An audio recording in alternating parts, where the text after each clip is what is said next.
आज ही Doubtnut app download करें। Doubtnut पर होगा अब आपके सभी मैथ्स, केमिस्ट्री, फिजिक्स और बायोलॉजी डाउट्स का सफाया।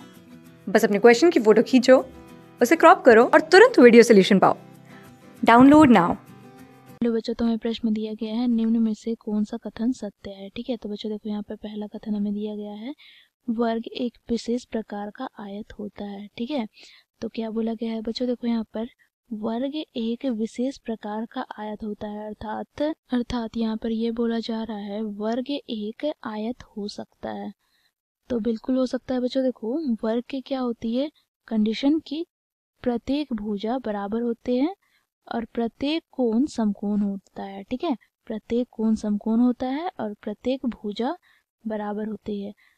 तो बच्चों देखो यहाँ पर ABCD यदि एक वर्ग है, ठीक है, ABCD यदि एक वर्ग है, अब इसे हमें आयत बनाना है। तो बच्चों देखो आयत के गुणधर्म क्या होते हैं, प्रत्येक कोण समकोण होता है और सम्मुख भुजाएं बराबर होती है। तो बच्चों देखो यहाँ पर हम वर्ग के सम्मुख भुजा भी देखें तो सम्मुख भुजा तो बराबर ही है। ठीक है, तो यहाँ से हम क्या बोल सकते हैं, एक वर्ग एक आयत आयत आयत हो सकता है। ठीक है, हो सकता है।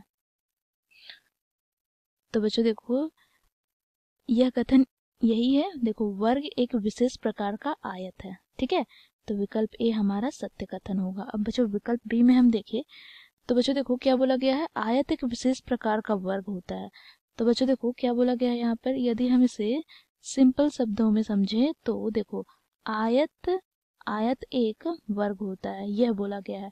तो बच्चों हम जब आयत के गुणधर्म की बात करें, ठीक है, तो बच्चों आयत के सम्मुख भुजा बराबर होती है। ठीक है, PQRS, तो आयत की सम्मुख भुजा बराबर होती है बच्चों, और वर्ग के चारों भुजाएं बराबर होती हैं। ठीक है, और प्रत्येक कोण समकोण होता है, ये तो दोनों में ही है। ठीक है, तो हम भुजाओं की बात करें तो वर्ग के होने के लिए चारों भुजाएं बराबर होनी चाहिए, परंतु आयत के सिर्फ सम्मुख भुजाएं अर्थात आमने सामने की भुजाएं ही बराबर हैं। तो बच्चों देखो यहाँ पर एक आयत एक वर्ग नहीं हो सकता है, एक आयत एक वर्ग नहीं हो सकता है, वर्ग नहीं हो सकता है, नहीं हो सकता है,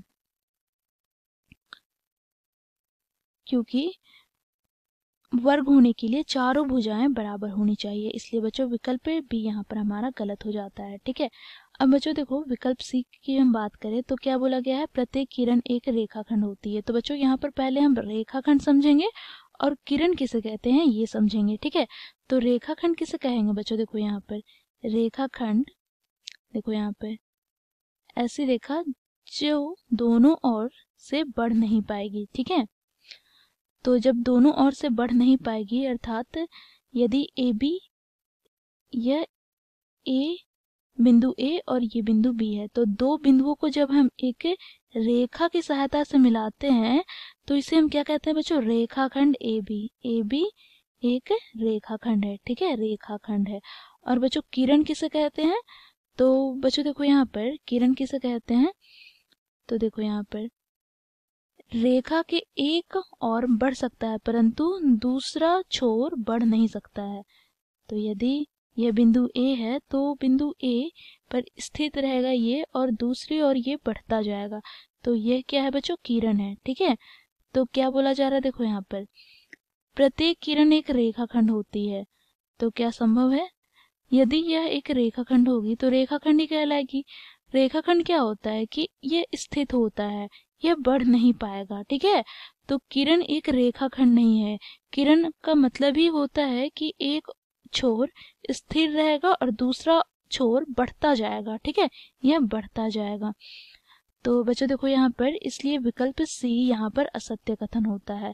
बच्चों विकल्प डी की बात करें तो क्या बोला गया है, रिजु अर्थात सरल कोण की माप 90 डिग्री होती है, और हम जानते हैं सरल कोण की माप कितनी होती है, 180 डिग्री। ठीक है, परंतु यहाँ पर 90 डिग्री दी गई है, तो बच्चों इसलिए विकल्प डी यहाँ पर हमारा गलत हो जाता है। तो दिए गए प्रश्न के लिए सही विकल्प कौन सा होगा, विकल्प ए। ठीक है, थैंक यू। क्लास 6 से 12 से लेके नीट, IIT, JEE मेंस और एडवांस के लेवल तक 10 मिलियन से ज्यादा स्टूडेंट्स का भरोसा। आज ही डाउनलोड करें डाउटनेट ऐप या व्हाट्सएप कीजिए अपने डाउट्स 8400 400 400 पर।